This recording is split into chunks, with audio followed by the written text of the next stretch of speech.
And we are live. Welcome to the Untapped Podcast. I'm your host, Jeremy Neal. We're here to talk about the NFL draft. I have our founder, King Gene Tenner Jr., with us today. What's going on, good brother? Doing well. It's draft season. We can't do it live this year because I got to work. So, so we're going to just give y'all a breakdown of some players, what people think. And then maybe we'll do like a post-draft show. We just talk about where everybody went because I think that's the key, especially when we're talking about players and quarterbacks and things like that. So we could just get on with it. Let's talk about it.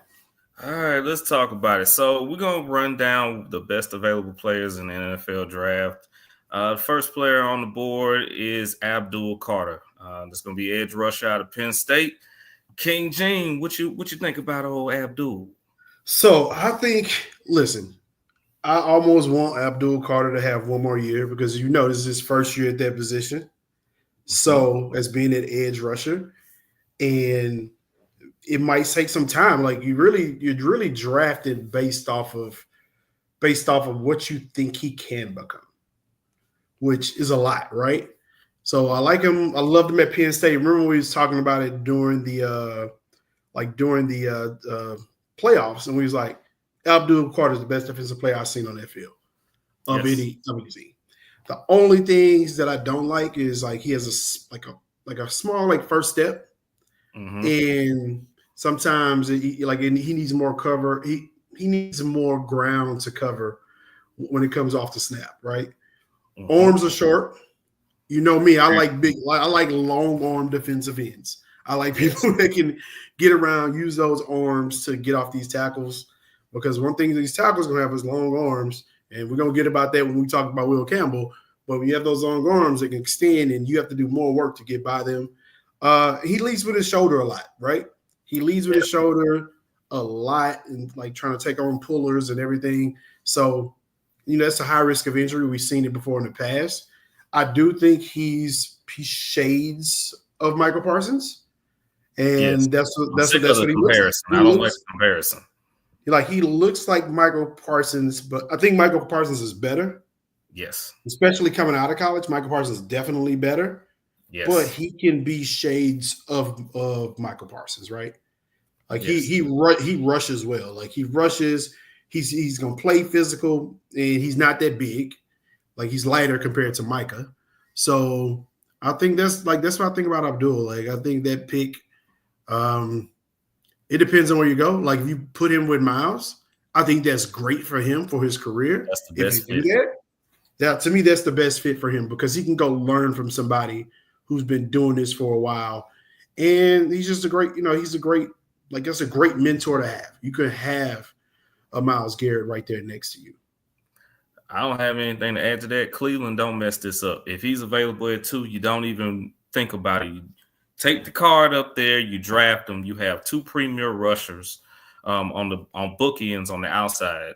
You already have a good linebacking core, to me, in my personal opinion. And then your cornerbacks are not that bad. If everybody looks at Cleveland's defense, it actually isn't a bad defense. But you need that additional edge rusher on the outside, and him and Myles Garrett rushing together, and that kind of would potentially alleviate the double teams that Myles Garrett might have to deal with on a day-to-day basis because now you got him on the opposite side. Pass rushing is a premium. We already know it. Next to the quarterback, this is literally what you're going to be dealing with. We're going to bring in Broderick to the. What's going on, sir? House. He is. What's that? What's up? Man, so right now, I'm just getting up to speed. I've been watching the hoops. I'm just catching up. All right, so we catching you up real quick. We're talking about the best available players on the board. Abdul Carter is, of course, number 1. Yeah. Basically saying Cleveland don't need to mess this up because if he falls to 2, you better take him. Because if you don't, they will. You're gonna regret it. But they're not gonna take him though. I mean, it would. Well, okay. This draft's got a lot of question marks, right? And so it's.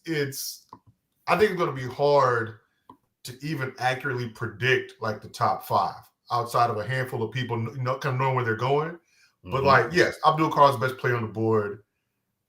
Tennessee almost can't take him because he need a quarterback so bad. But I agree. I think Cleveland should take him. I'd be shocked if they did. I'd be shocked if they did. Well, we know the Browns are known for messing up drafts, so that's my point. Their track record doesn't give a lot of confidence that they're going to be able to get it right, and it's unfortunate because you think about it. Some teams just have, I wouldn't call it bad luck. They just have bad management and how they make decisions. And we've seen that way too many times.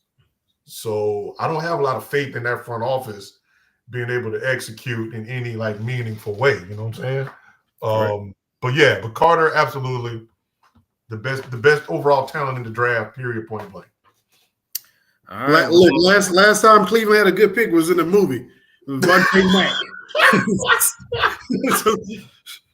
Real talk, though. This is the last time they had a good pick. Real talk, though. Yeah. Well, you know what? Miles Garrett was a good pick. K-Doc. When they got forced on Miles Garrett, it was like, okay, you better take Miles Garrett.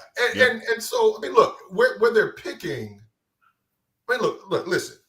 If it goes the way we think and Cam Ward goes first, I think it should take Cleveland 2 seconds to turn in that card that says Abdul Carter. I agree. Like it shouldn't even be. It should be the quickest card hand in ever. Like it should be the fastest thing ever. But do they entertain a trade? Do they think about some? Because again, what should be a slam dunk often isn't a slam dunk. Right? We've seen it too many times. It's facts.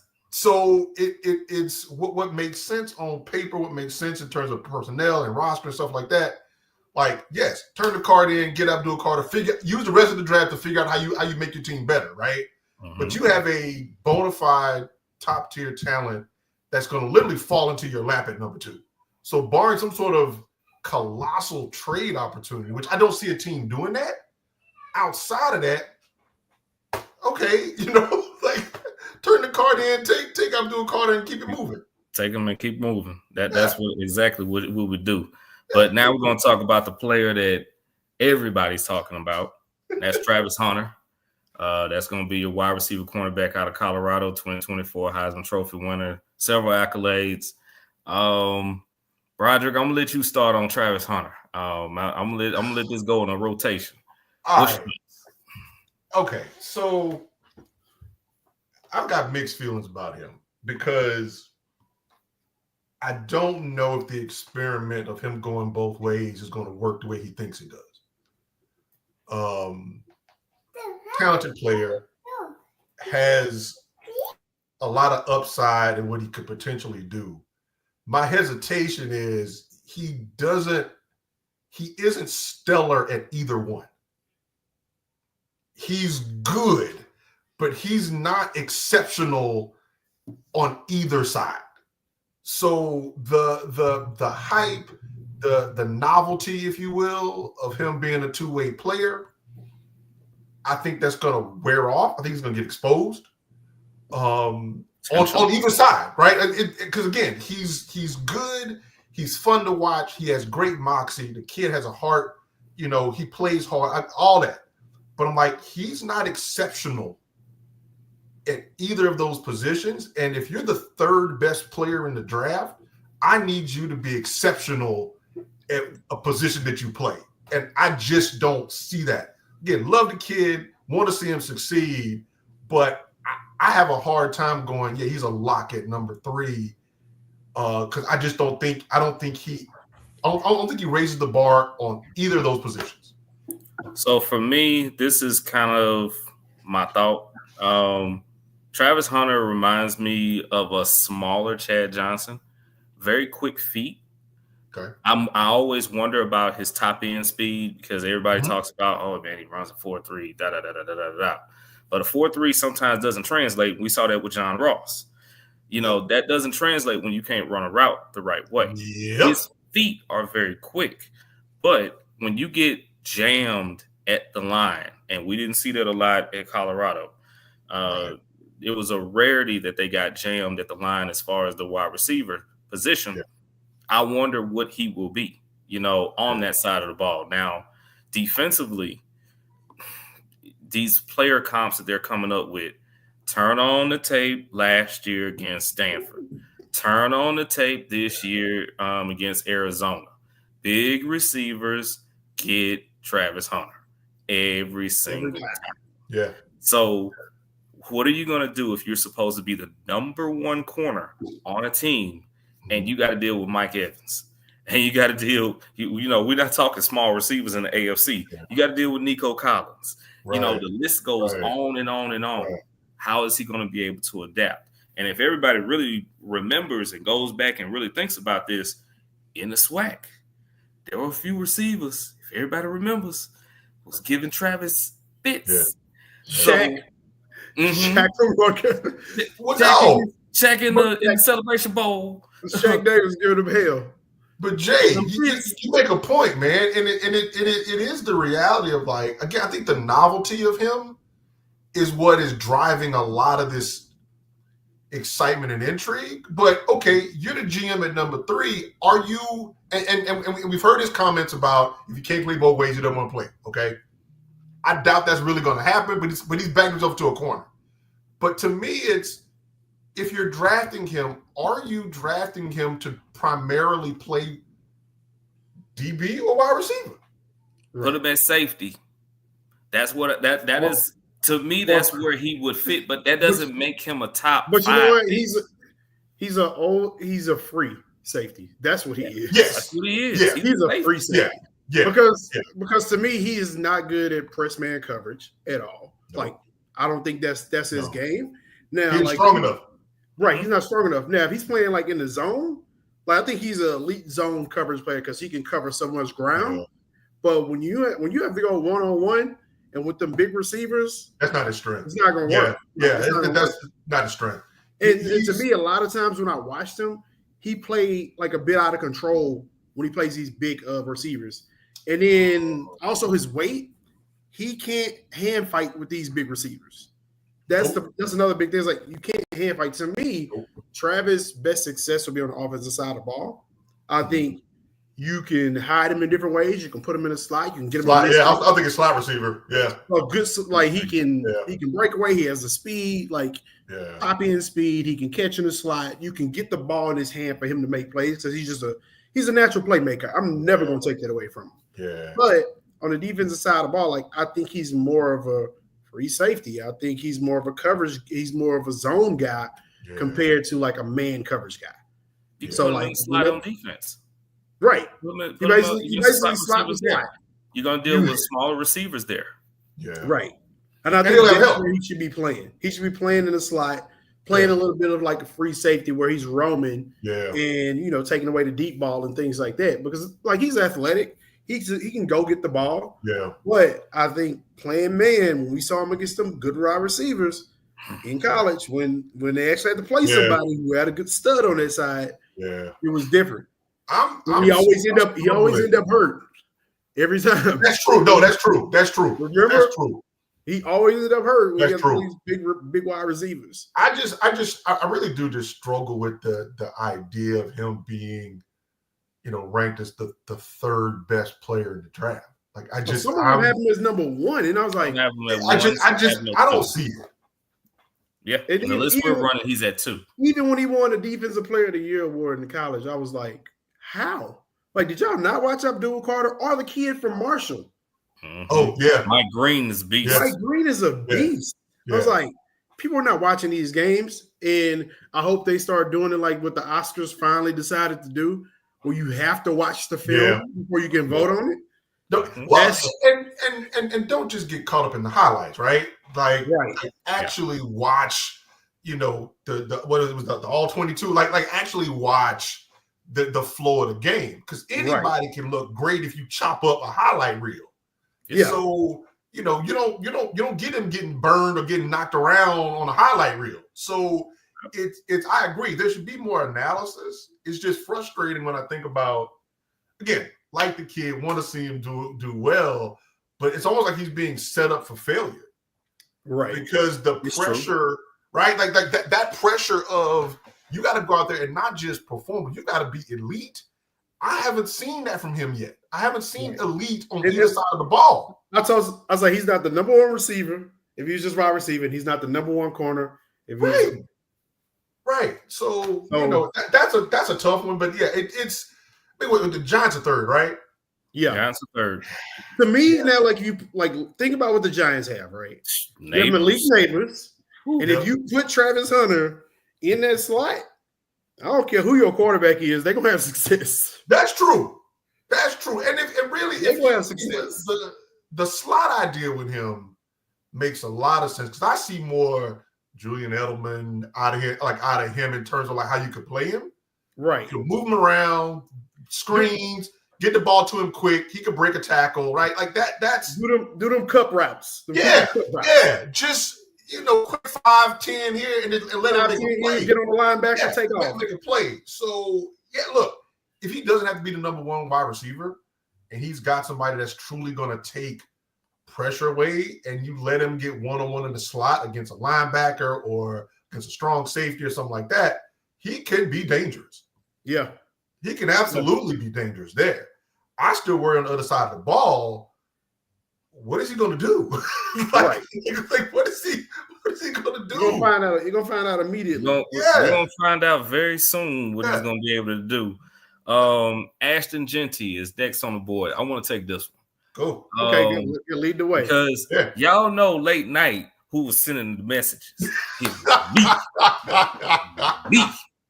And nobody else can take credit for this. Me. I was the one. Ashton Genty. For sure. Kept saying it. So all season. You was on it. All season. All me. I gotta say. Now I don't like the player comp that they're giving them. They say Alvin Kamara. I say, Gene, you have the running back right now. I see a lot of Josh Jacobs. He's got power. He's got speed. Yeah. And he's a little bit of a faster version of Josh Jacobs, and he has great hands, and that's something that people didn't see as far as being showcased. Right. Because usually when you saw him running, he usually just running through a hole and nobody else is there. And he's gone, and he's gone. On his left or to his right. Now, the only concern that, of course, anybody would have is he played at Boise State. When he finally got an opportunity to be on a big stage, he couldn't hold on to the football. Mm-hmm. And that can lead to Amir Abdullah traits, because Amir Abdullah was also a running back that was highly thought of, had great power and speed, but he kept fumbling the football. Then eventually lost his job. He's still in the league, but he's more or less like a journeyman or something like that. So do you take that player at, let's say, top 5, and are you going to be able to fix those ball security issues? That's the question. Right. Who wants to take that? I would say, like, just from, me being on the West Coast, I got to see him a lot because Germany was the only one staying up to watch him as well. That's right. But I get to watch him a lot because for me, it's normal time. It's like 7 o'clock. Yeah. So I'm getting to watch all of his games. And to me, the only problems I see with it is like pass blocking. That might be difficult for him because of his size. Yeah. And it's a passing league. So if you can't block, them coaches not gonna put you out there. And then it basically gives away what the offense is doing when you're not in there. And it's like, oh, they're about to pass the ball. He can't block. Yeah. So it's because of his size. Now, I think mentally he can do it, but his size might come into play when it's trying to take on these big defensive linemen coming toward your quarterback. One thing, the reason he fumbles so much in that pass, he shimmies a lot. Try to juke him. Okay. And he shimmies to like juke up a defender in open space, but then the other defender comes knock the ball out because he's only looking at the defenders in front of him. And you got to watch out with that in the league because players get to you quick. They're not going to let you shimmy too much. Yeah. So, I would say what I do like he's a playmaker, right? He can catch. He got soft hands. Like he's long. Like he can break off big runs. Yeah. He has that Darren Sproles frame where he's low to the gravity and it can take off and then he also he has that one cut vision. Like if you get him into a zone block like concept, like a zone run concept, Man, he'd be killing. That's why I think for me, like if he goes to the Raiders, because that's what your boy big on. Yeah. Is you remember with Marshawn Lynch? It was always one cut. Always one cut zone run. Yeah. And you put him with the Raiders, I think that's a good spot for him because that's the type of running backs that Pete Carroll likes. Agreed. Yeah, no, that makes sense there. I think to me, he's got to find the right scheme to go to. You put him in a scheme where it's not where everything isn't just lining up and going downhill. You know, I think the zone running scheme is a perfect example, Gene, because if you give him space to make a cut, that's where he's probably most dangerous. Yeah. You know, and he goes from 0 to 60 real quick. And so I think there's an opportunity for him, you know, landing in the right spot and go a long way. I think also a team that has a legitimate number one wide receiver that can take some of that, you know, keep the safeties back, right? And you don't have that extra guy down in the box. I'd take my chances with him as a running back. I just worry about the running back position being so devalued now. Does that help him or hurt him, right? Like, does it help him drop to a team where he might benefit more from a better roster? Yeah. Or, right? Because it's unfortunate where, you know, running backs now just don't out. What is it? Maybe a 3-year window, right? There's just not a lot of room for them anymore. And so to take a chance, you're really taking a chance. And that means you're probably desperate and you're probably going to run him in the ground. You know, and I'd hate to see that for a kid who, if you allow, he's already taken a lot because he carried the ball so much. Everyone knew he was getting the ball at Boise. Yeah, like there was no like he was the offense and he still couldn't stop him. So it's like, okay, how many miles does he have? And so I'd almost rather see him. I'll say drop in air quotes. I almost rather see him dip a little bit and maybe land on a team where there's more talent around and he doesn't carry the load all by himself up front. If he gets to the Bears, man, listen. Perfect example, right? If he drops to the Bears, no, I'm gonna be as a Packer fan, I'm gonna be scared to death because that's actually a perfect scenario because he's surrounded by other weapons and he doesn't have to be. He doesn't have to carry the ball 25 times a game. No, I agree. He might touch it 20, but then have to carry it 25, right, for it to be effective. Well, I think right now everybody needs to keep their eyes on the Cowboys, of course, because he went to Lone Star High School. He knows that area. Cowboys are rumored to be thinking about trading up in the draft, and that is a possibility. So we'll see what happens there. The fourth best player on the board right now is Jalon Walker, linebacker, Georgia. Gene, you want to take this one? Oh, you said, wait, who's the Jalon Walker, 6'1", 243 out of Georgia. That's your edge rusher from Georgia. Walker, I can tell you right now, I ain't high on him. Yeah, I was like, I'm not high on him at all. How is he number 4? Oh, he's number 4 on whose board? He is number 4 on Miller's board for ESPN. Matt Miller. That's crazy. To me, Starks is way better than him at the safety position. But then again, premium position. Remember that they do a lot of these rankings based on premium position. I just think that he's not ready. He's not. To me, Jalon Walker's not ready right now. He should have went back. To me, he is not ready. He has too many like watching his game. That's why when you said that, I was like, dang, he actually came out. Yeah. Yes.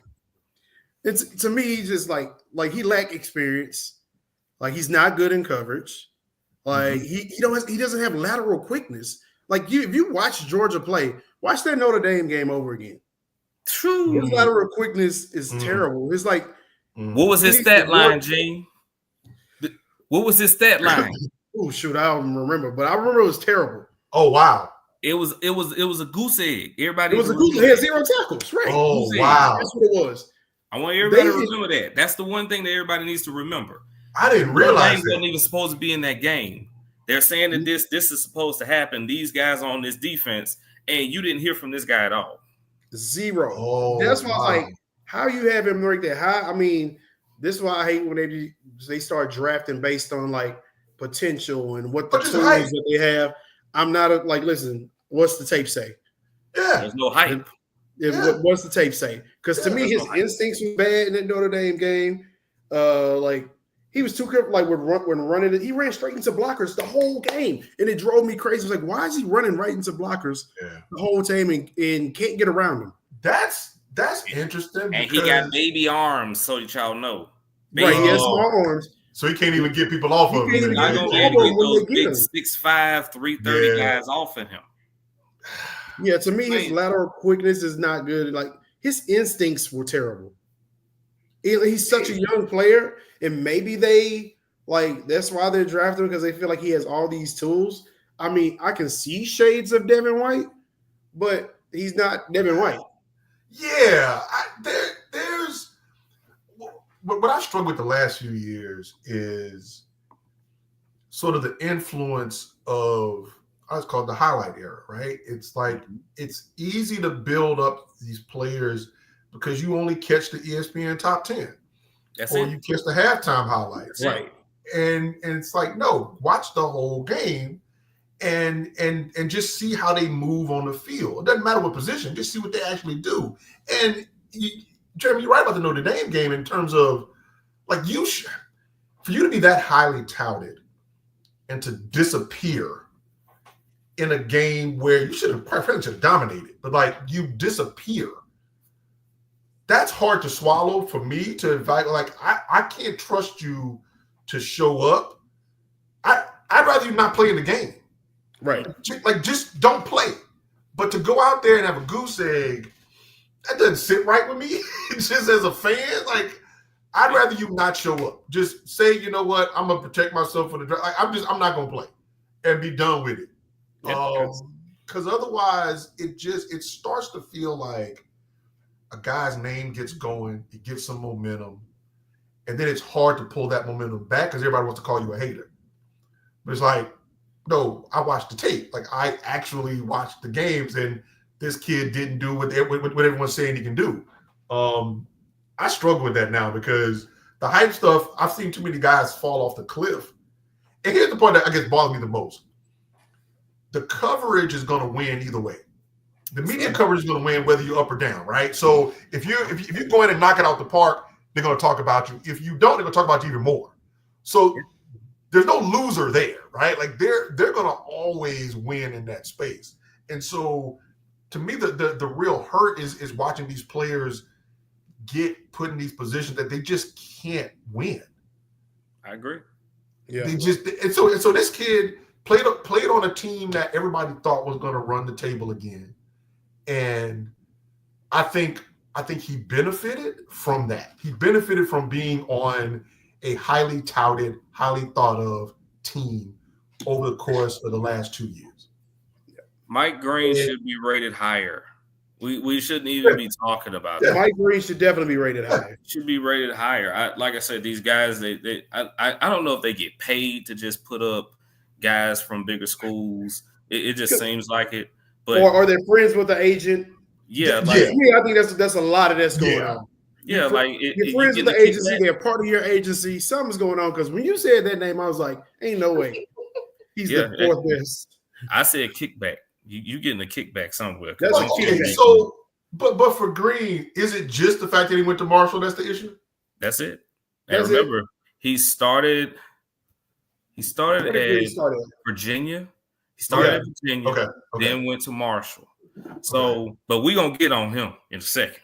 Yeah. We're going to get to him and we go down this line. All right. Next player on the board, to me, is the safest pick if you're going to pick in the top 7 picks.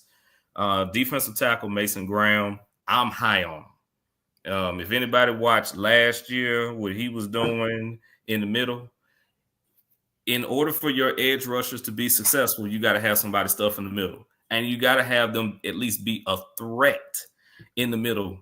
That dude right there can stop the run. He's not going to get you a lot of sacks. Right. He's a run stuffer. But then when you need that little bit of a pass rush, he's going to be able to get that center pushed back to where if he's pushed back in the pocket, guess what's going to happen to your quarterback? He's doing this. Exactly.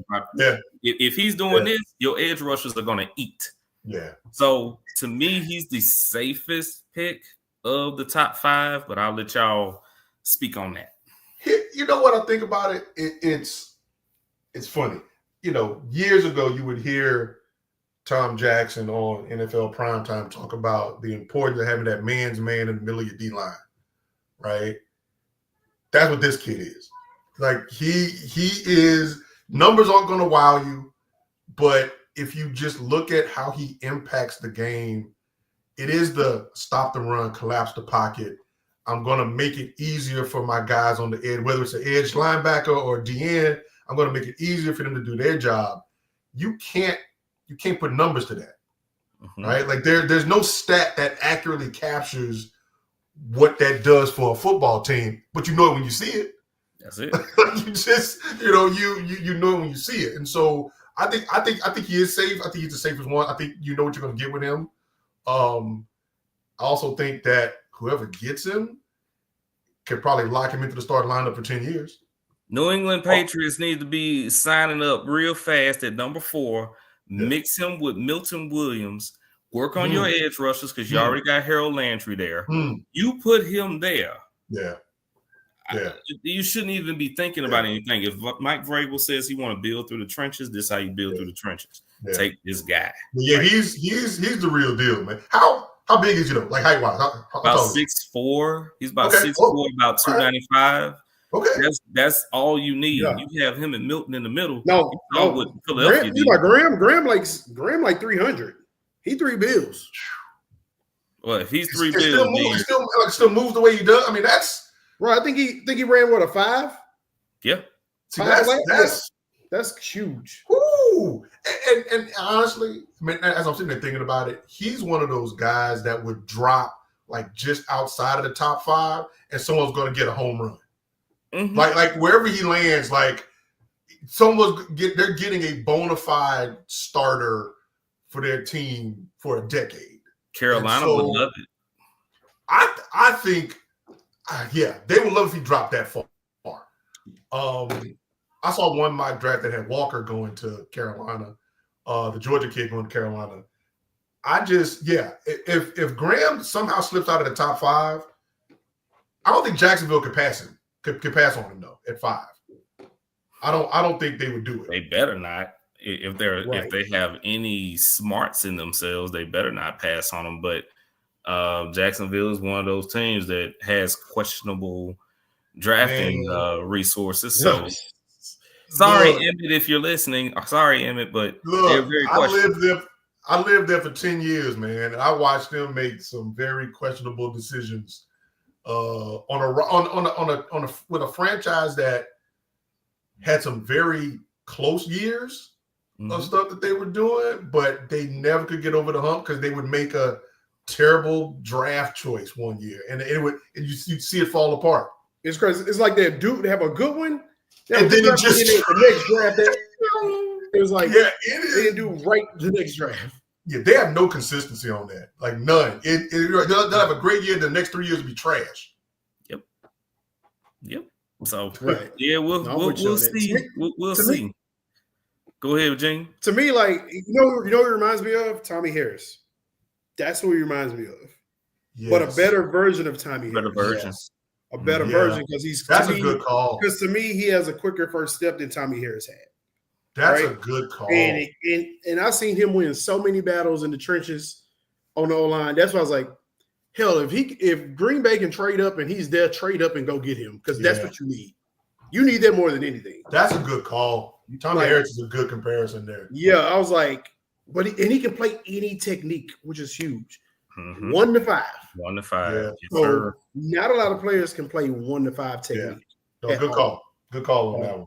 Yeah, Tommy Harris to me is what he looks like, but he's a better version of Tommy Harris because he's quicker. Yeah, and he like literally like he has a fast hands. He's powerful, can push and pull. That's all the good things you need. Yeah.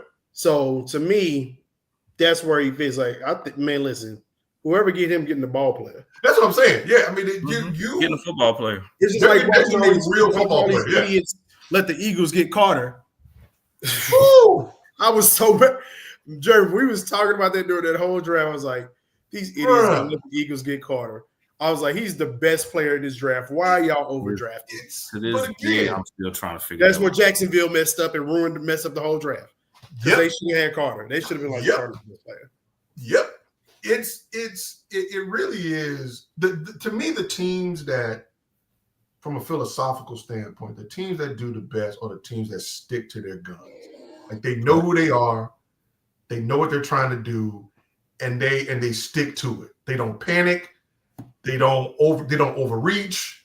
They may take a chance later in the draft, but they know the top half of that board. They know exactly how it's supposed to fall, and they stick to it. And they're the ones that year over year they're successful. You could tell, right? And they don't gamble. They don't take these crazy swings. You don't get a lot of gasps when they make a pick. You know, like they know what they're doing and they ride with it. I'd rather see that than some of this sort of like, oh, we're gonna take a chance on a guy because of potential and hype. I have a hard time. Just as a fan, I have a hard time watching that happen. Right. They always miss out. So the next two players are tight ends. We're gonna start with Tyler Warren. Let's not even talk about tight ends. We're gonna skip tight ends, man. Because we got an hour left, bro. We got to get to the stars, the alleged stars of this. You got to talk about the quarterback play. Wait. I'm just gonna say this: the New York Jets. If y'all out there somewhere in the atmosphere, Tyler Warren is there at number 7. You need to be picking him. Correct. That high? You have a tight end for the next 10 to 12 years. That's a beast. That high? I think he's that skilled for sure. He is that skilled. I see Jeremy Shockey, Jimmy Graham mixed together. With him. Put them two together. As far as that kid right there. He's the real deal. He's the real deal. That seems really high. Yeah. I would be the New York Jets. I wouldn't even. That seems high. We'll get back to the tight ends, but we haven't hit one quarterback yet. Yeah, we gotta get to the quarterback. Let's go ahead and get to the one because I'm gonna start on this one. Go ahead. Cam Ward, Miami. So I live in San Antonio. Of course, got a chance to see him at Incarnate Word. He was at Washington State. This is what I hate though. I'm sick of all this Patrick Mahomes. He looks like him. He looks a little bit like Steve McNair and all of that. Please stop it. That's the problem with this age of broadcasting now. They get out here, they see the thing that glitters like gold, and they want to make a comparison to him. He's not that. What I see, I was 7 years old when this guy was doing this at East Carolina. I see Jeff Blake. And I'll stick to my guns on that one, and I'm not coming off of it. He has scramble ability, huge arm, huge arm.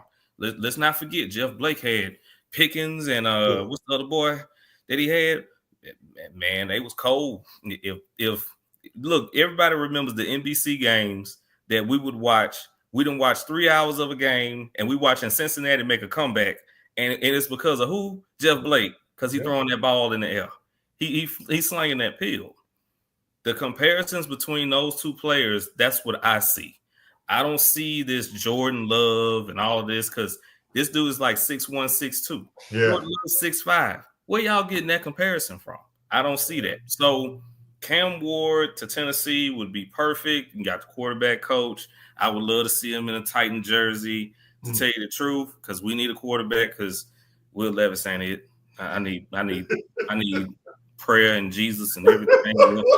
From what I saw this past season after game 1 and then what he did that game against Chicago, I'm like, you threw the game away, fool. We had literally on. But I'll let y'all have y'all comparisons on Cam Ward. I will go like, listen, I like Cam Ward, but you know how I feel about these quarterbacks in this draft. It's a bunch of number 2s. That they dress it up as number 1s. Yeah. It's because every year we need quarterbacks. Yeah. So, but you guess who my just looking at some more film of him, guess who my comparison is of him? One of my comparisons. Who you got? Steve McNair. Why are you doing? Look, man. Listen. He is. Let me talk first. Son. Okay, go ahead. Let me talk first. Think about his size. Think about how strong Cam is. And think about how good he is at shedding pressure. That's That part of Steve McNair. That's what I'm talking about. I'm not talking about a full-fledged Steve McNair, but he has a pieces of Steve McNair in his game. A lot of it. Throwing on a run, rolling out the pocket, throwing on a run when pressure, and being accurate and being downfield. I know you don't like it because you're just a Titan fan and all y'all do is cry all the time. But listen, that's what I see in him. But I told you this before. I was like, to me, he has a lot of Big Ben in him. A lot of Big Ben. He's not tall as Big Ben, but as a quarterback, he reminds me of Big Ben a lot. And the only thing I need to take your NFL draft review and film card away from you because we are not comparing him to Air McNair. Stop it. Yes, I said me. I ain't saying nobody else. I said me. But my biggest thing is he fumbled the ball too much in college. He got to work on that. Very high rate. Because he held the ball like a little bit like above his shoulders and stuff like that, and real low. And he throw like one thing that irritates me is sidearm throwers. He is a sidearm thrower. Yep. Okay. And that irritates me to death. Because I was like, we've been dealing with sidearm throwers since we were kids. Who was it? Was it Bernie Kosar? Yeah. It doesn't work. Yeah, the sidewinder, yeah. Yeah, it works for a bit, but it doesn't work long term. So, well, if you're 6'4", right? But he's 6'1". He's 6'1", and it's. I guess that's where,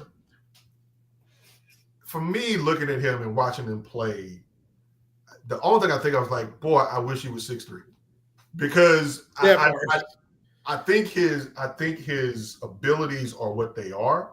I think he's a weapon. I think he'd rather throw than run, but he can run when he needs to, right? Like he isn't trying to take off every time. But his mechanics scare me. And that's what, to be number one overall, like his mechanics scare me because I don't know if you can fix that. Not while you're the number one quarterback. If you're going to sit and watch and take a season and work on it, that's different.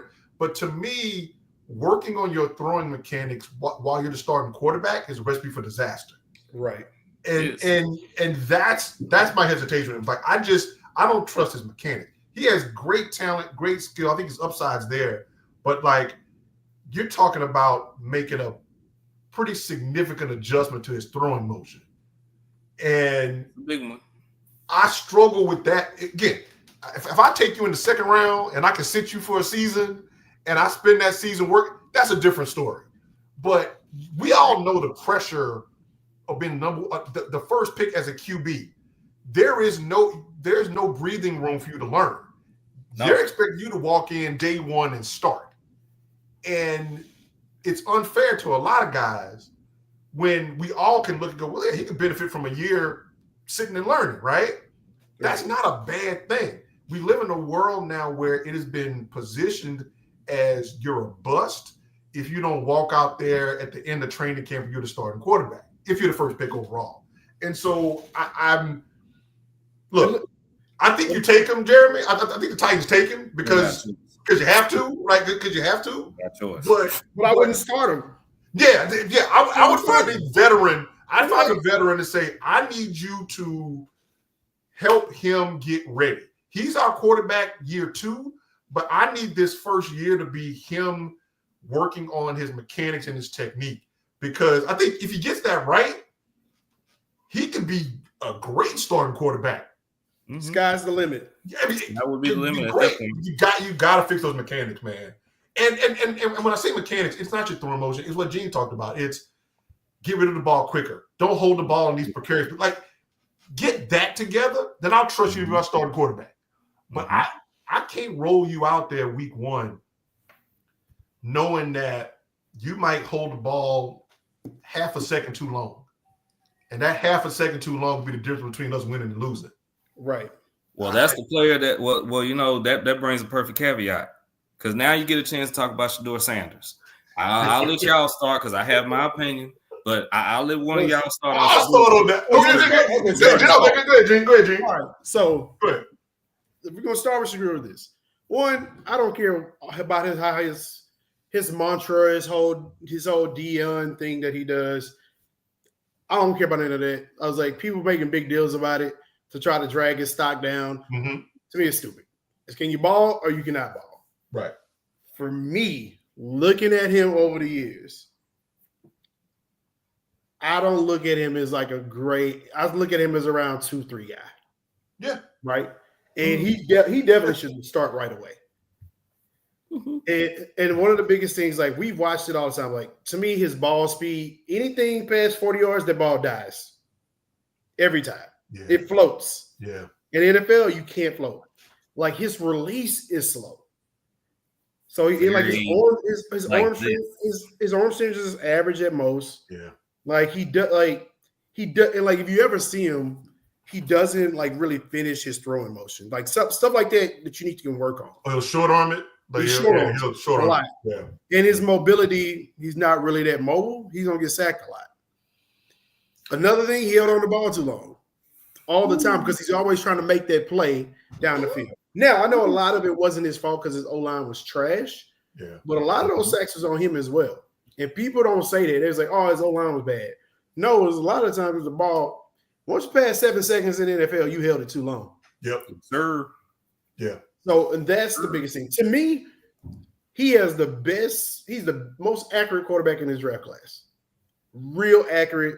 Okay. Like you can tell he's mentally tough too. Because anytime he was down, he was still in the game, fighting, going forward, still attacking. Never let the bad plays or the 3 and outs get to him. He kept going like forward. Like he likes to throw backside, which is dangerous in the NFL. I don't know if he's gonna be able to get away with that in the NFL. Mm-hmm. So that's like little things I see in his game. And to me, he looks more like me and Jeremy Southern. I say he's between Geno Smith and Teddy Bridgewater. That's what he is. That's actually a really good description. I got the perfect comparison, but I'll let Broderick take over. I'll let Broderick, perfect guy. I'll be real quick. I'll be shocked if he doesn't go first round. I'd be happier if he went second or third. Because much like Cam, if you give him, first of all, a roster that has some decent talent, and you give him a chance to sit and learn, he can be really good. Mm-hmm. The mental toughness alone kind of puts him in a different category. He does have great accuracy. That lack of a deep ball, though, is a problem. Which to me means you've got to play in a different, either a dome or an environment where it's not going to get cold, or you got to deal with a lot of wind. Like he needs optimal conditions to really take advantage of the arm strength he does have. Mm-hmm. And that's the part for me where I'm like, okay, that list starts to get short when you think about where he could go. Now I've seen mocks where he goes to New Orleans.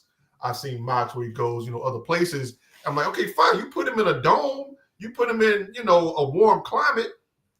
I think he could do some interesting things, but it's gonna come down to the whole thing about the sacks. Yes, the offensive line was trash, but he knew that, and he was still holding the ball too long, right? Like you know what you got in front of you, so you've got to figure out.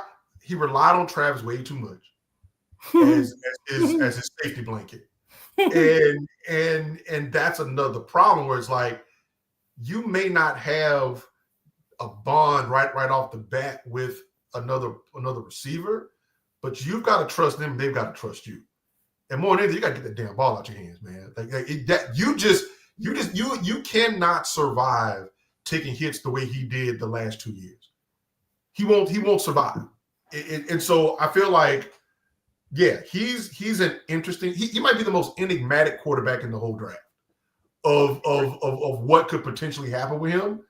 The biggest boom or bust is Shedeur. I think the pressure is going to be on somebody to take him. If he slips past the top 10, there's going to be so much pressure on someone to take him. So who gets desperate, right? Who makes a move to move up in the second half of the first round if he doesn't go top 10? All that's going to come into play. And I think if that happens, it hurts him versus helps him.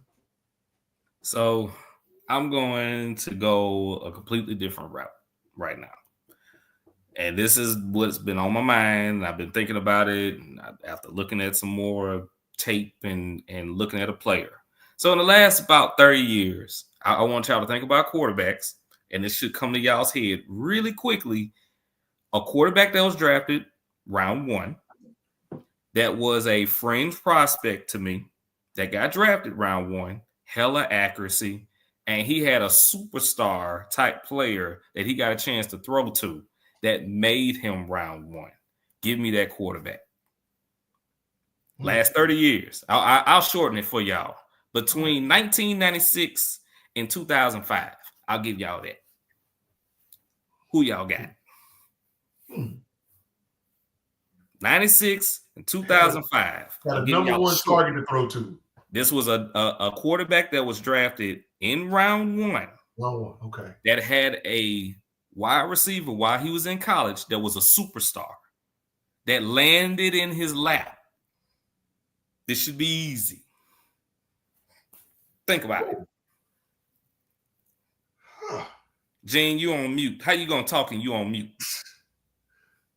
I'm not thinking well right now. You're gonna have to let us know what it is. All right. Okay. Let us know. Okay. Superstar receiver that quote unquote was top 10 in the NFL. Top 10 all time. Ooh. So this should be easy now. I didn't really top 10 all time. Top 10 all time. Think about the quarterback that threw to him in college.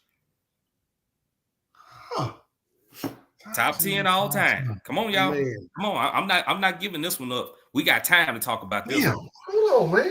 Because this is the perfect comparison to Shedeur Sanders. Ooh. Top 10. Drafted. He had a top 10 receiver. He had a top 10 receiver that was all time NFL. Top 10 all time. Man. And he threw to him in college. And but the quarterback was the first round. In the first round. First round. Think about it. I'm trying to blink, man. There ain't too many. There's not too many 88s in college. So think about that. Too many 88s. Byron Leftwich. Who was before Byron Leftwich? Chad Pennington. Chad Pennington. Crazy. Yeah. So here's the comparison. Okay. Crazy accurate. True. The one difference is that Chad Pennington, when he got into the NFL, he ended up getting injury prone. But he had some very successful seasons. And that's what everybody needs to understand. But what gave him the prominence? What brought him the prominence? Randy Moss did. So you got a superstar that you're throwing the ball to that can bail you out at any point in time. So Chad Pennington, just think about the Ole Miss game. I think it was the Motor City Bowl. He almost, man. He was throwing that thing up. I remember that game so well. I was in Atlanta, Georgia, watching that game on TV. And I remember, like, Randy almost single-handedly won that game. And at the end of the game, he threw that long pass, and he caught it and still almost broke the tackle. Like, yes. So that's actually a good. That's a real good accurate. Well, everybody really thinks about it. That's who he is. Doesn't have the biggest arm strength. Yeah. But he's crazy accurate. He's good at getting it to spots. So I see where some people are saying Drew Brees, but I'm like, I need him to be a little bit taller. Yeah. So if he's getting it to spots, then damn, that's Chad Pennington. Because Chad Pennington would hold that ball a little bit too long. Chad Pennington would get the little short passes to his receivers real quick so that it'll avoid what was his biggest casualty, and that was arm strength. So but Jay, let me ask you this though. With Shedeur, I still question his decision making. And so of course. So the accuracy is great, but he doesn't throw people open. Mm-hmm. Really, he gets his receivers killed most of the time because of the way he throws the ball.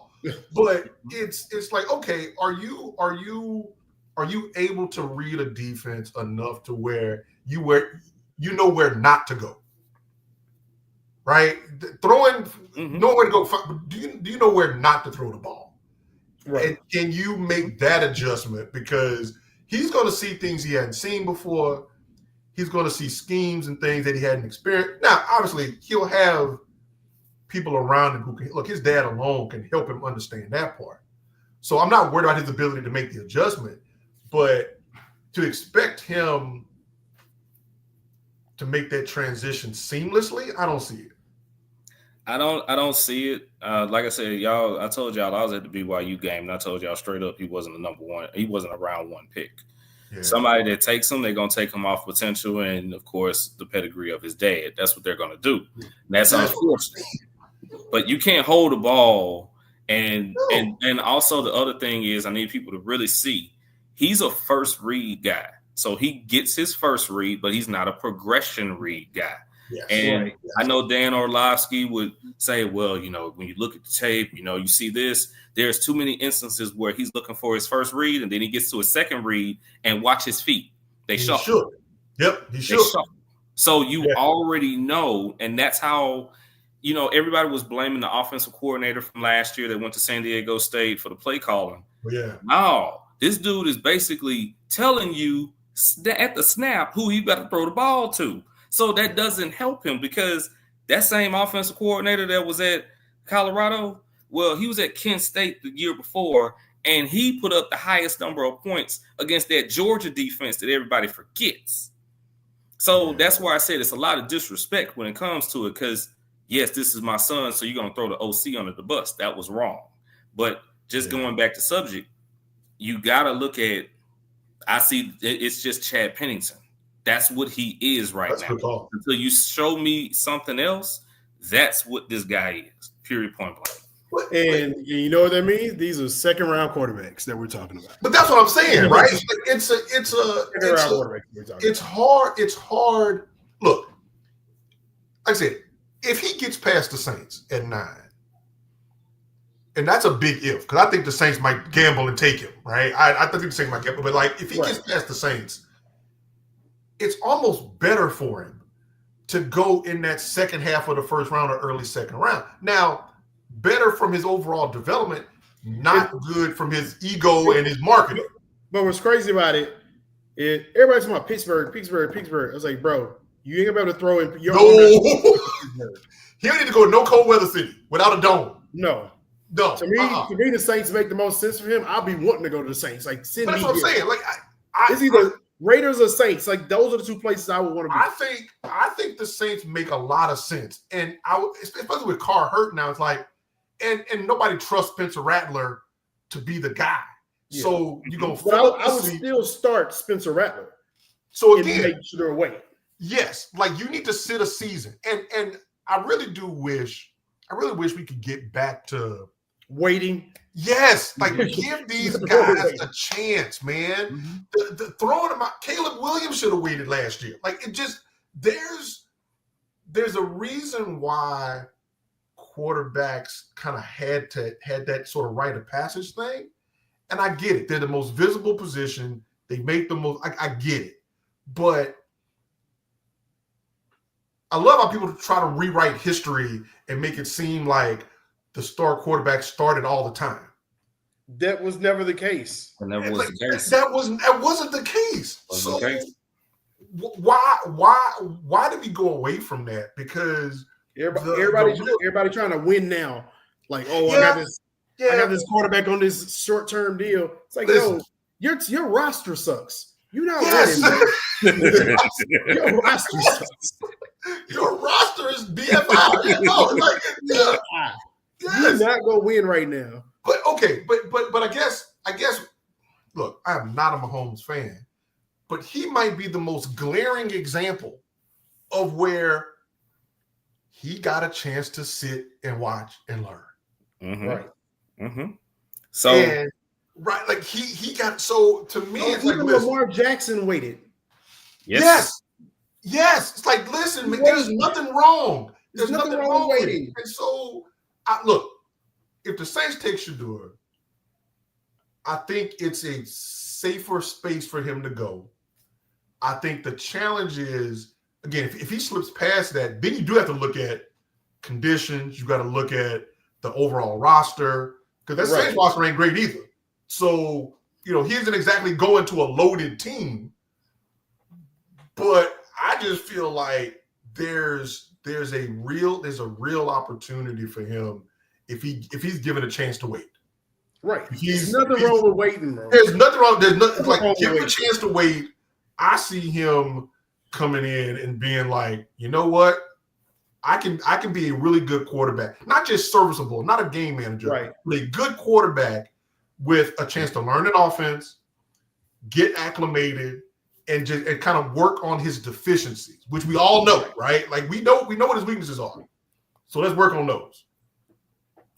All right. So I'll give you, before we just get off your door, I'll give you the perfect landing spot. Okay. The LA Rams.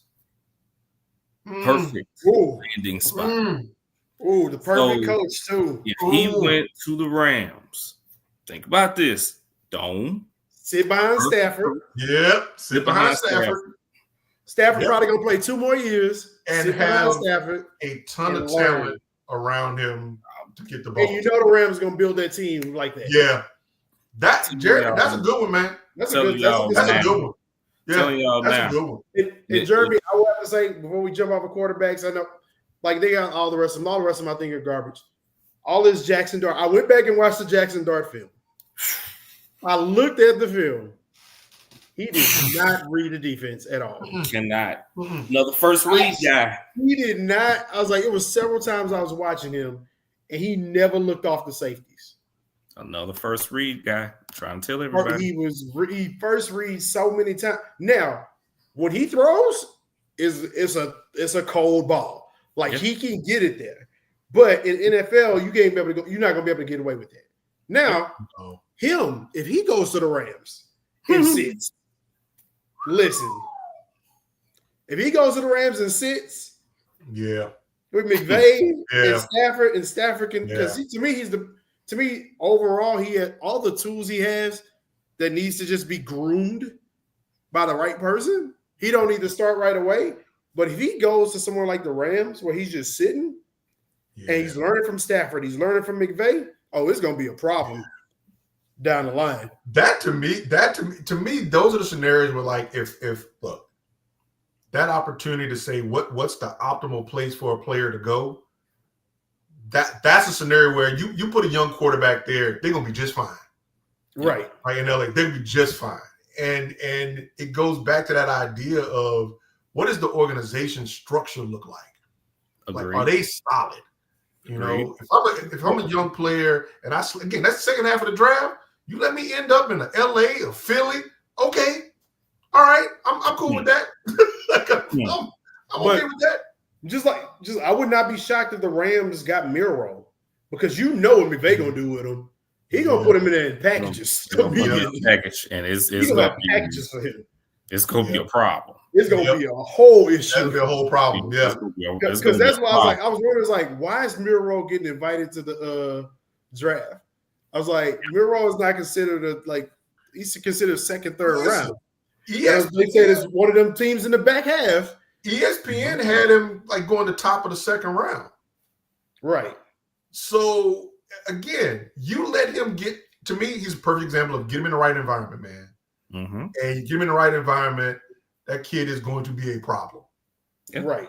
He's going to be a problem. And that's where it's like, that to me, that strategy of, do you have your act together as a franchise when the draft comes around? Because if you do, you're going to find the right players no matter where you're picking. You may move up a spot or two or a handful of spots, but you're going to stick to your guns and say, I know what I need. I know where the gaps are on my team. I know what the stars are. I know what I'm missing. I'm going to fill those gaps and make my team better. And so, Milroe, that second half of the first round, top half of the second round, right? Somebody can be real happy. Somebody go get him and use him as just a tool for now. He'll be a Swiss Army knife, man. Swiss Army knife. Yeah. So this is what we're gonna do. We got 20 minutes.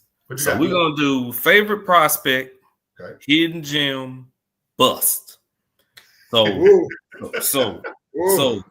Broderick, I'm gonna let you start. All right. Favorite prospect, Hidden gem. No, let's just go around favorites, and then we go hidden, and then we can go. Okay, cool. Okay, so Broderick, you first. Favorite prospect. Oh man, my favorite prospect. This probably go make Gene crazy, but because he didn't want to talk about tight ends.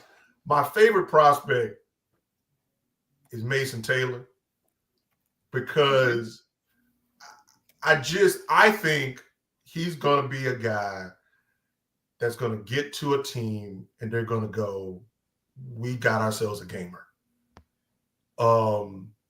He's huge. He's got NFL pedigree. He's not going to wow you, but I think he'll be one of those Mark Andrews. You plug him in and let him be successful for a decade. And I say favorite prospect because he's so off the radar. I don't think he's off the radar because he's not talented. He on my radar. Huh? He on my radar.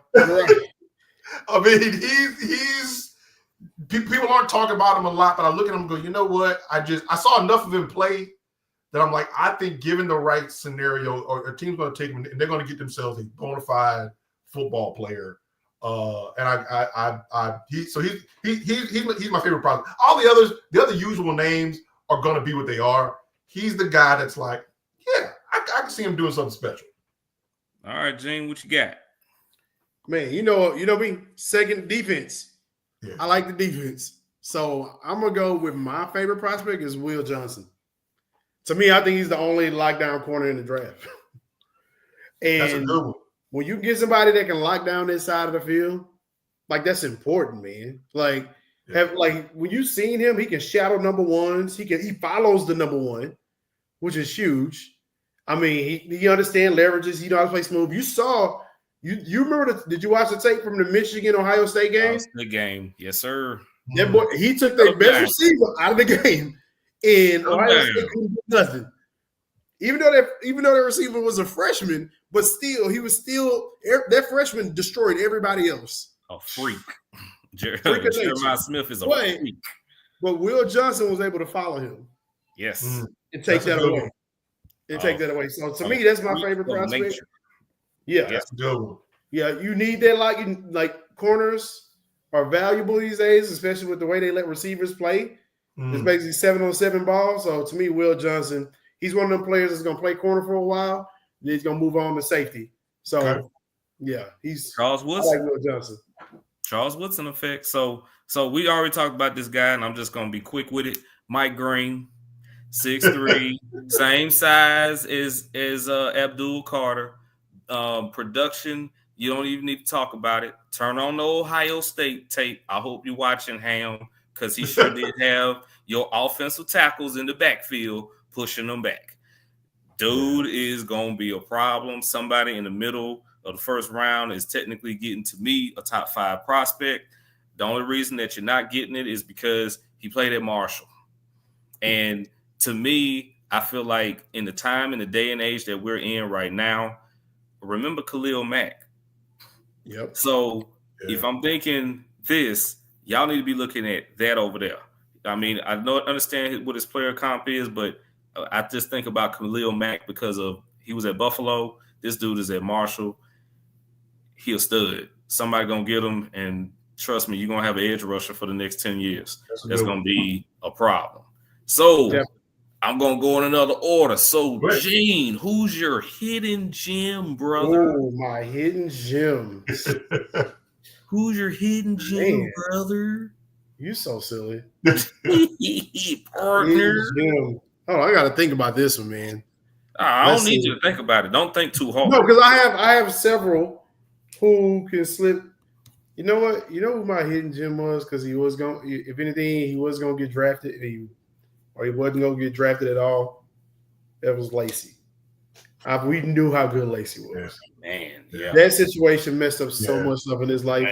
To me, and I was like, they had him like getting drafted in the 7th and 6th because of his situation. I hate that happened to him. Yeah. But to me, like him getting drafted that late was going to be an issue. Yeah. My hidden gem is Jack Beck. Oh, okay, all right, Jack. I like Jack Beck. Jack Beck reminds me a lot of Cooper Kupp. He got a lot of Cooper Kupp. Okay, I would love him. I would love him in Tennessee. Right, I would love for like Green Bay to like sneak up, get him in the second or something like that. Because to me, like man, he's just a pure playmaker. Like you don't get that. So like he's not gonna win routes all the time with his speed and athleticism, but man, he got good hands. Like he got the playmaker mentality. He gonna make plays. Like and he's a power slot. So you put him in the slot against these linebackers, he's played tight end and wide receiver. So he knows like he's that power slot guy. That's a good one. You know who he is? He's your boy, your old Titan. You know what I'm talking about. Which one? Titan. They play H-back. H-back. Passed away. Frank Watchett. Yeah. You got a lot of Frank in him. Okay, I can see that. So, I can see that. Like he can be a combo too because he can line up at the tight end position, he can line up the wide receiver position, move back and forth, like chip block when you need him. He can do all these different things. So I think he's gonna be like he's a hidden gem for me. Okay. All right, what you got? What you got, Broderick? Man, Jack Sawyer from Ohio State. All right, so you just you know what? So you just gonna love on Ham today? That's what you gonna do. You just gonna love on Ham. I hope Ham is watching right now. Man, look, you just why is he bringing up Ohio State players? Look. That's the only person that's the only Ohio State player I brought. I think he was a key part of that defense on that team, and I think he's going to be one of those guys that's going to slip. He'll be a third, fourth rounder maybe, and his energy is high all the time. And so I think, look, is he going to dominate? Probably not. But you pair him with some veterans and some guys that know what they're doing, I think he could scare some people. And to me, again, we know teams build their, franchises build their teams in the middle rounds, right? So you get those guys from 3 through 6. That's where you build your roster. And so I can see him filling in somewhere. Let him mess around and go to a Chicago or Philly or somewhere like that, and you just get him in that rotation. Yeah, absolutely. He could come in and be effective right away. All right, Jay, what you got, man? So all of y'all, we watch Colorado games late at night, and we got a chance to watch all of Colorado's great players. But there was just one receiver, that was torching, Colorado last year, and I wish he would have got a chance this year to play against Colorado. And his name is Torrey Horton, wide receiver, Colorado State. Yeah, that's the dude. Okay. Nobody's talking about it. He had a knee injury last year, 6'3", about close to 200 pounds, slender, catches everything, and can actually burn because he'll smoke right past you. I think Shiloh watched several plays in which, that dude was just running right on. Embarrassing him. Yeah, so embarrassing. It was ugly. So Torrey Horton is, whoever gets him in that 3rd, 4th round range might be getting first round value because imagine if he would have played a full season this year. The dude run 4.4. Yeah, we're not talking about just no little speed. We're talking about as soon as he gets in an open field, he's going to be gone. And he reminds me of a faster Stephon Diggs. Stephon Diggs didn't run fast. Man, you watch him. Dude, you saying this made me think of another just straight hidden gem. Yeah. Tennessee receiver, Dante Thornton. Another guy. You can't teach 6'5", 4'3". No, you can't. Nope. You can't. You can't.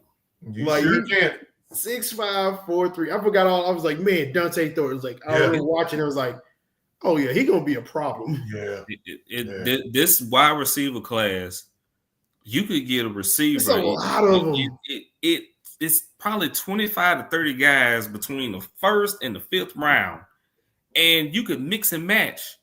If you did a blank card and turned it around and said, "Who's this prospect?"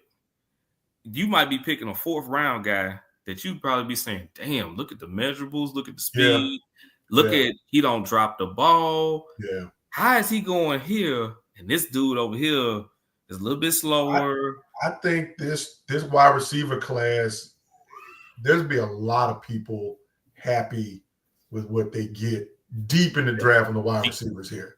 Deep.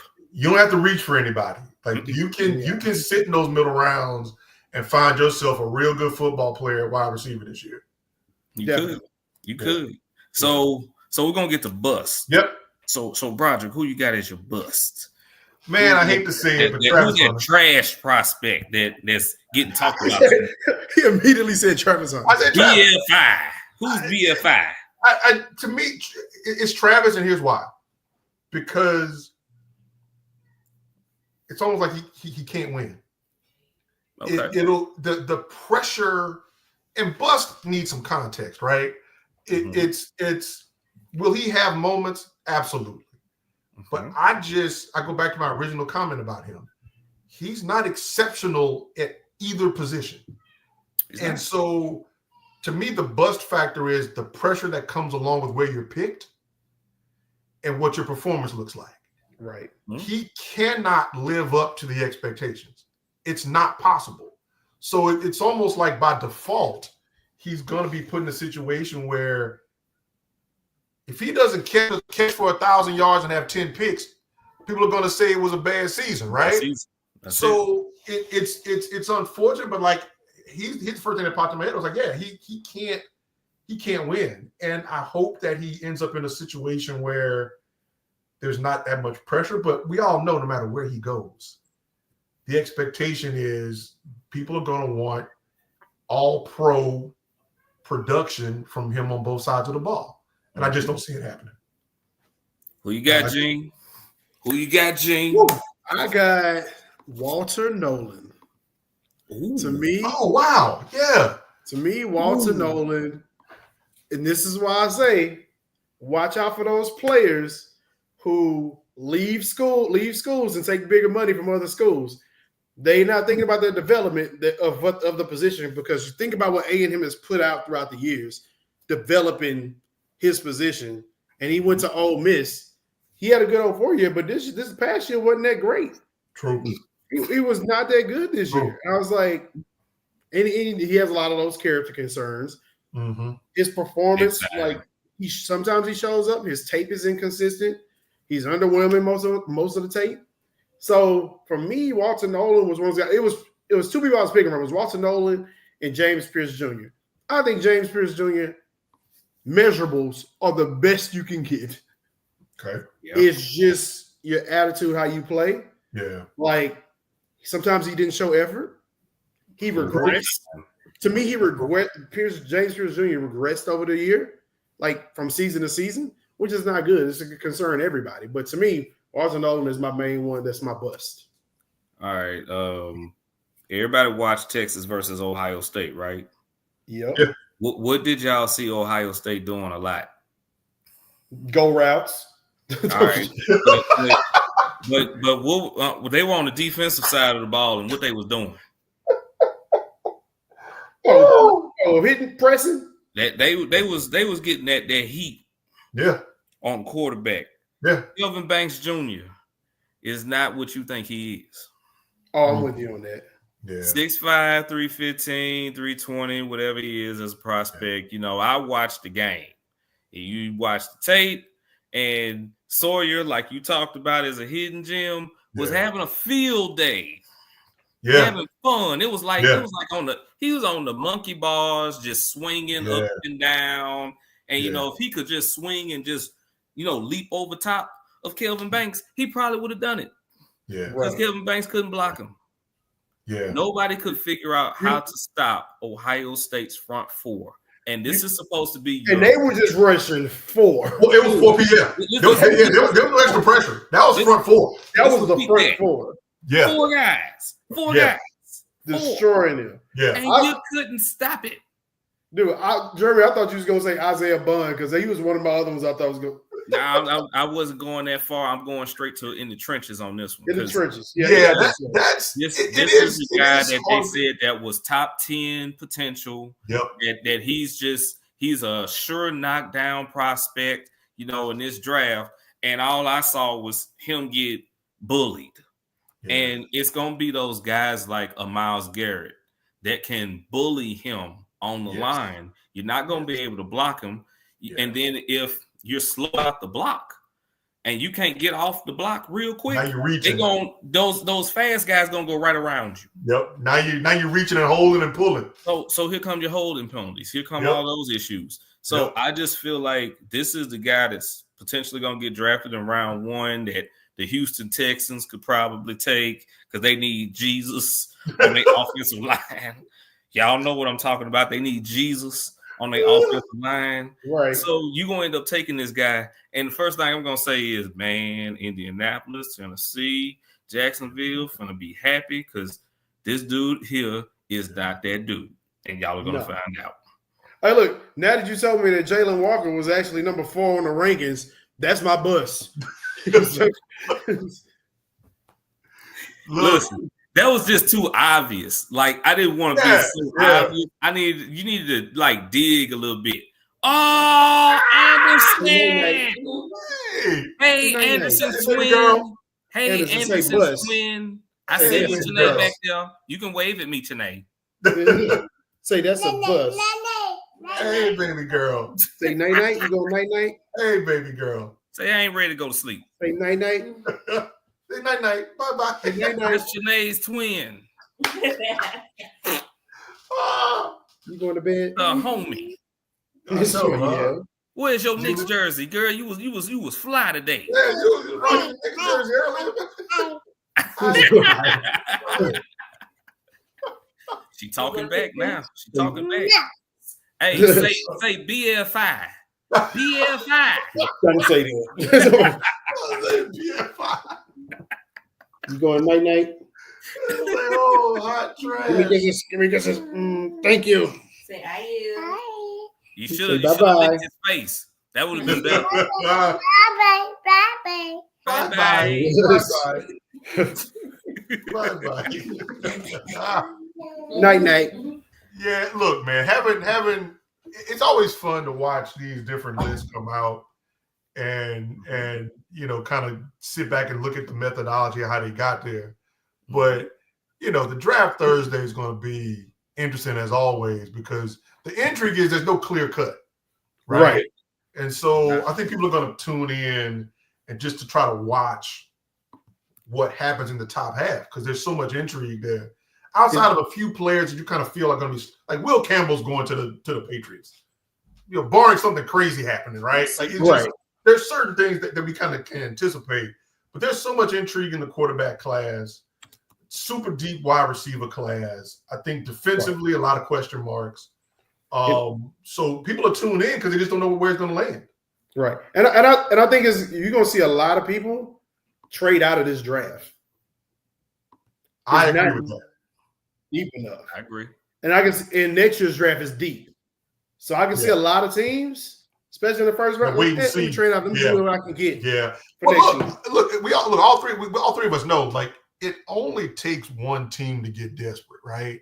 And so, again, the ones that stick to their game plan, they gonna take advantage of somebody who gets desperate, especially one of these quarterback needy teams. Hey, how bad do you want Shedeur? How bad do you want Jackson Dart? And so in the next 24 hours, all the rumors about quarterbacks being taken are going to start to come out. Yep. Oh, this team's rumored to want to take Shedeur at number 7. Like that's what's coming next, right? So once that comes, now the jockeying starts of, okay, he's made it past number 7. So what do we jump up and take him now? And someone's going to be sitting there like this. Just waiting on the phone call, all right, how much you want to get? One of them dang teams is going to be stupid enough to trade up there and go get them. Come on, man. We already know. They're going to be stupid enough to go up there and go get them. It's going to happen. Yes, it's going to happen. That's what's going to happen. It's stupid enough to go and do it. Look, and then they're gonna be on first take the next day. Marcus Spears gonna have a heart attack. Stephen A gonna have his cowboy hat on and his boots. Like, yeah, I told y'all another accident waiting to happen. Man, stop. That's where it is, man. Stop. So yeah, we're gonna see what's gonna happen. But yeah, man, we're less than 48 hours away. So close, man. I'm ready for it. We are ready for the draft. We are ready. I will be on a flight, but y'all going to keep me abreast of everything. Well, no, I actually been at a work event, so I'm gonna miss everything. So y'all gotta let me know what happens. Well, we'll do our best to keep you posted. Yeah, we have to run it after the draft next week. Yeah, we should do a recap. I'm home all week next week. We should do a hot take recap of the draft next week, man. Okay. Yeah. All right. We can set that What's up. Same time for me. I'll be ready. All right. Let's do it. All right, gents. It's been another episode of Untapped. We'll see y'all next week. Later. All right.